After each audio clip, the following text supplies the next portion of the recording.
Hiya! So we're starting a new chapter today, which is the simplex method.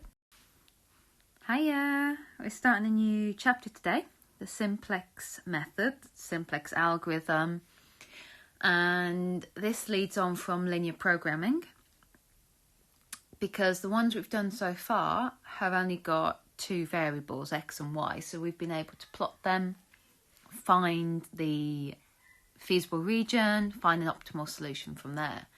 However, some constraints aren't just limited to two variables, so we have to take a different approach.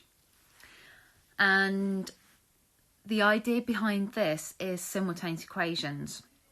So when we solve simultaneous equations, we often eliminate a variable and then we figure out the value of one of the letters instead. So we might make 1x equal to something or 1y equal to something, and we do addition or subtraction, or we times one equation by 2 and we add it to another one, and through those steps we are able to get the value of one of the variables. And that's the idea behind what we're doing here, but we're doing this on a much bigger scale. So we start off with how we set up the table in the first place. I'm saying table, but actually we should be using the word tableau. So the simplex tableau. We have to find a way to set it up. So we have to formulate the linear program first. And you've done a little bit of this before, but what you won't have done is this bit down here. Introducing slack variables, because in order to solve simultaneous equations they have to be equations, they can't be inequalities, and so far all of our linear programs have been inequalities and we've shaded regions, so that is something that you won't have seen before. We're going to look at an example together, and it is quite a complex one. You have to set it up perfectly, step by step. They're often worth 7 or 8 marks, and if you don't do it properly, you will lose these marks. So this is a question from page 175. There's a load more context to it. Something to do with a woman who's making cakes, and she's looked in her cupboard. This is how much flour she's got. She's got this much butter. She's got this much sugar. And she's got 3 recipes. Each recipe requires a different amount of flour, butter and sugar, along with some other ingredients. And they make a certain amount of that cake. So what we need to do first is come up with what the objective function is, what the variables are going to be, and what the constraints are. So the decision variables, it always seems straightforward, and it's not. But if we choose the wrong ones, then it will become obvious. When we try and do the constraints, it won't work. So my initial thought when I tried to do this first was to make this x, this y, and this z. But then it didn't quite work out when I tried to do the constraints, and I was having so much flour here and here and here. What I basically had was constraints that involved multiple x's, multiple y's, multiple z's, so it didn't work. So instead, I tried to let x be the number of batches of rock cakes, y the fairy cakes, and z the muffins. So I'm going to be very certain here about what x, y and z are. So x is not the number of rock cakes. X is going to be the number of batches of rock cakes. Okay, because remember we can make a certain amount of rock cakes with the ingredients, so it's batches. I'm going to let y be the number of batches of fairy cakes. And then z is going to be my muffins.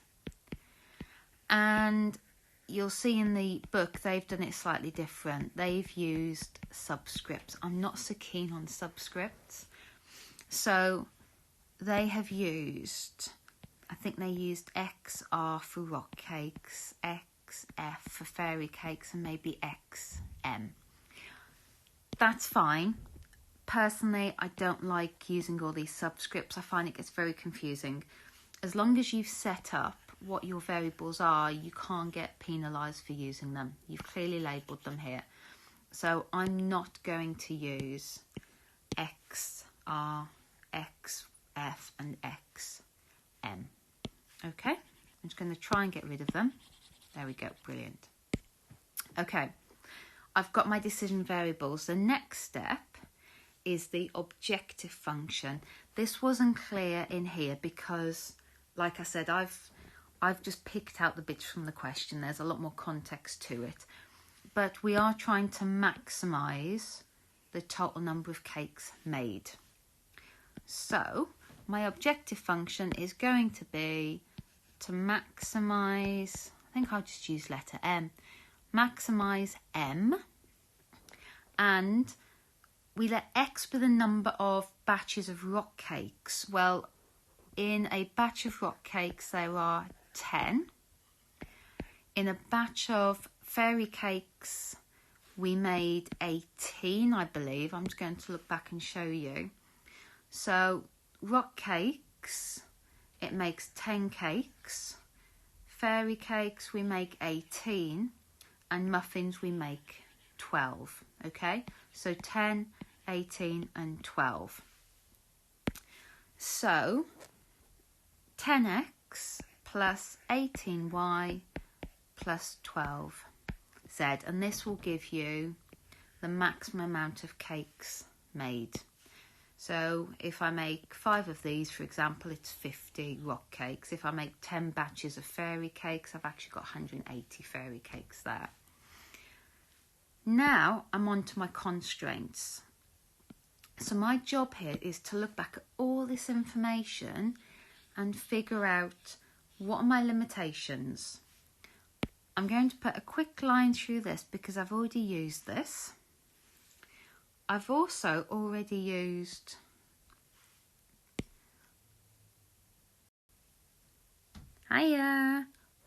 starting a new chapter today, and it's one of my favourite things, although I know I say that about everything, but I really love the Simplex algorithm.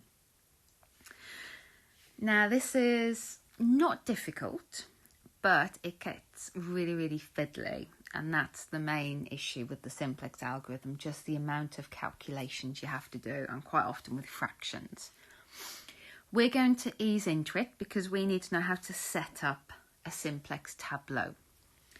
So you've already looked at formulating problems and graphing it, finding the feasible region and then an optimal solution. But we're looking at problems where there's not just 2 constraints. So it's not X and Y, it's 3 constraints, maybe even more. And so we can't actually plot it. So the idea behind this, you'll have seen these before, defining decision variables. So what are we going to let our X and Y be? So let X be the number of party hats, let Y be the number of streamers, that kind of thing. Write down your objective function, again, maximise profits, etc. Constraints, you've written constraints before. The only new bit is this. Because the idea behind the Simplex method is to solve multiple simultaneous equations, and we do it in a table format. When you solve simultaneous equations, the idea is to eliminate one of the variables, and you do this by maybe doubling one, adding it to the other.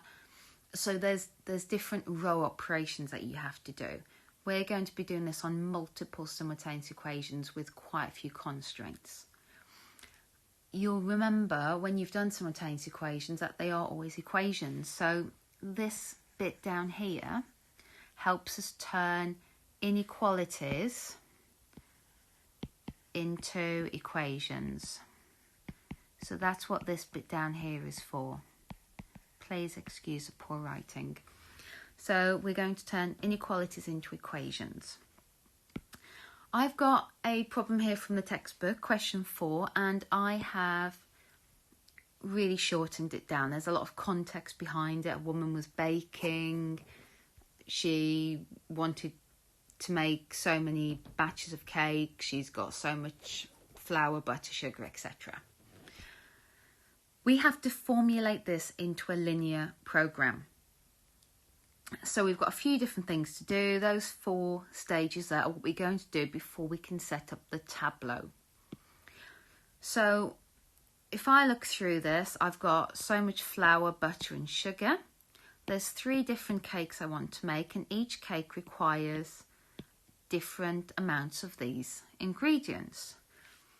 So my initial thought when I was trying to do this was, let's make X be the amount of flour, Y would be the amount of butter, and Z could be the amount of sugar.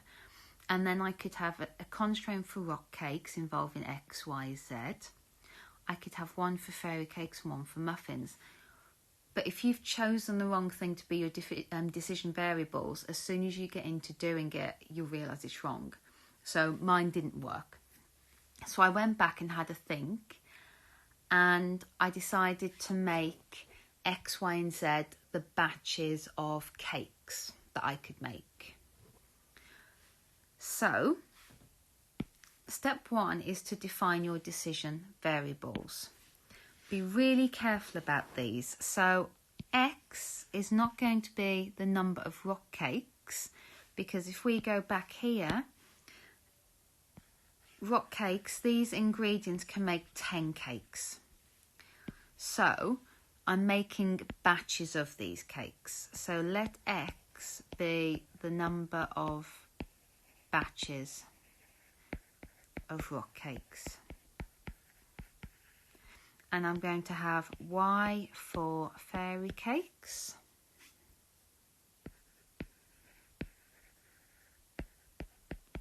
I think I'm forgetting how to write because I've not done it properly for so long.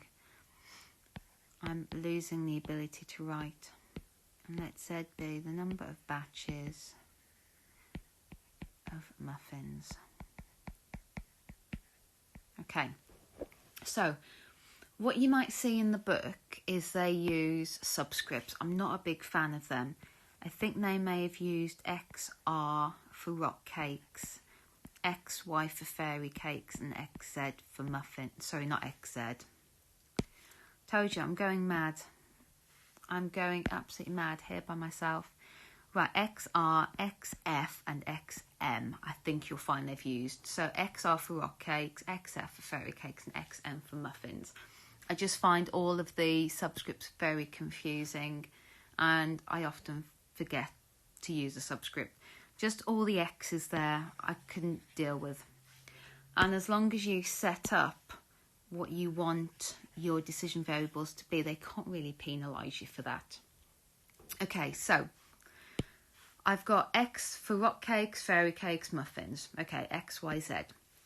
I need my objective function. Well, back here, it says down here that I want to maximise the total number of cakes made.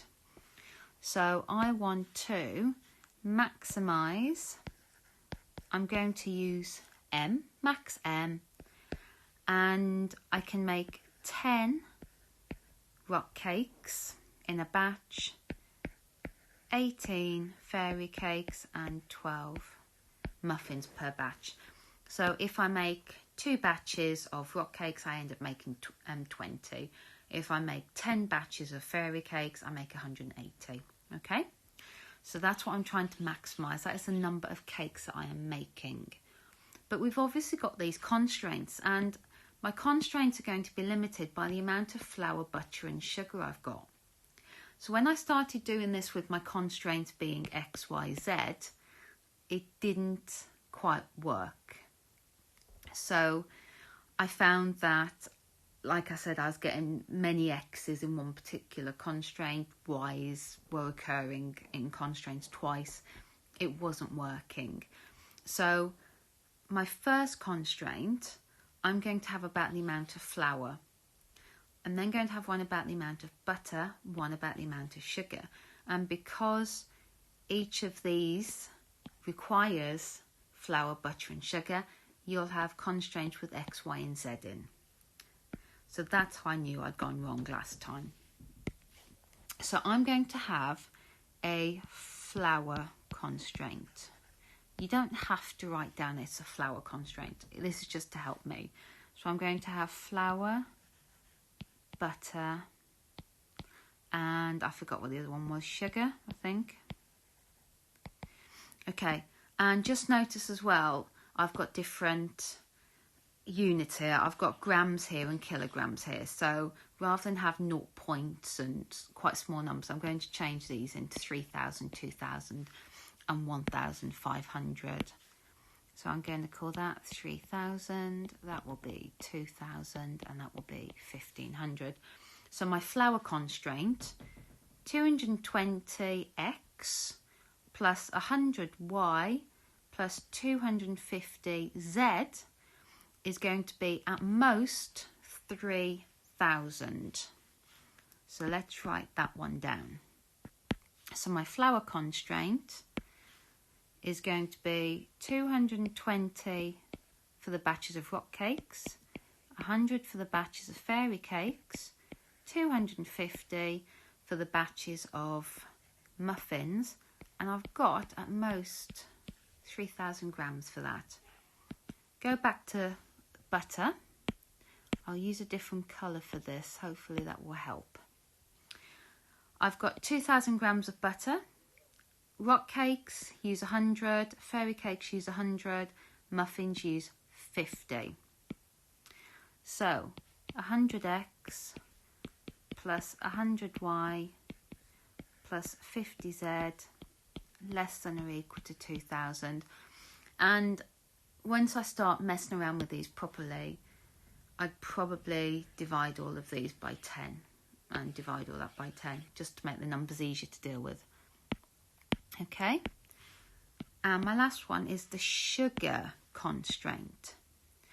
I've got 1,500 grams of sugar. I need 50 for rock cakes, 100 for fairy cakes, 75 for sugar. For muffins. So 50x plus 100y plus 75z is at most 1,500. Okay, now I could also put that X, Y and Z need to be non-negative. Okay, obviously I'm dealing with batches of cakes, I can't have negative cakes. But notice that these are all inequalities. I can't plot these. And whatever we work out to be X, Y and Z, they're not going to be exactly equal to these. It would be highly unusual to find a solution where we used exactly that much flour, that much butter and that much sugar. It's just not going to happen. So if I was to put this one equal to 3,000, if I put this one equal to 2,000 and this one equal to 1,500, then there's probably going to be a value in here that's left over. And what that is called is the slack. So in these constraints, there's a slack amount of flour, there's a slack amount of butter and sugar. So there would be a number that we would add on here, here and here, so that it was actually equal to each of these numbers.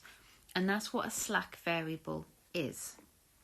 So for my flour constraint, which I've used red for, I think, I'm going to rewrite it as 220x plus 100y plus 250z plus an r. And that r there is taking up the slack for the flour constraint. So that r is a slack variable that takes up any slack from this constraint to allow it to be equal to 3000. The next one, can't remember what colour I used, I think it was pink. This is the butter one, I think. So 100x plus 100y plus 50z. I can't use r again because r will have a particular value, so I need a different letter. So I'm going to use s. I don't actually know why we use r, s, t, u, etc. But for some reason they generally start at r. Sometimes they like to use S1, S2, S3, etc. But again, I found that quite confusing with all the subscripts, so I like using R, S and T. Right, last one was the sugar, I think. And again, to make it equal, there's going to be a certain amount of sugar left over. So we need a value that takes up the slack to make that equal. Okay, it may be that R, S and T, these slack variables, don't have a value. They might come out to be naught, that is fine, but they might also have a value. We put these in here to allow it to take a value so that we can put it equal to these numbers. And then I'm going to have my non-negativity at the end. So I said already x, y and z can't be negative, but neither can my r, my s and my t. If they were negative, then these equations could be greater than the value that we specify as the upper limit. Okay. And then I've put all of that together. So we've done it step by step. But that is what your entire linear program would look like. So you have specified your x, y and z.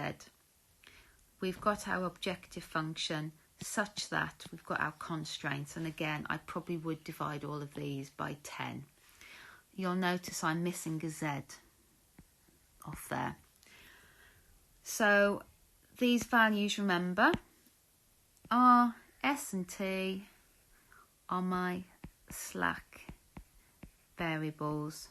They are there purely to take up any excess that allows me to change these from less than or equal to equals.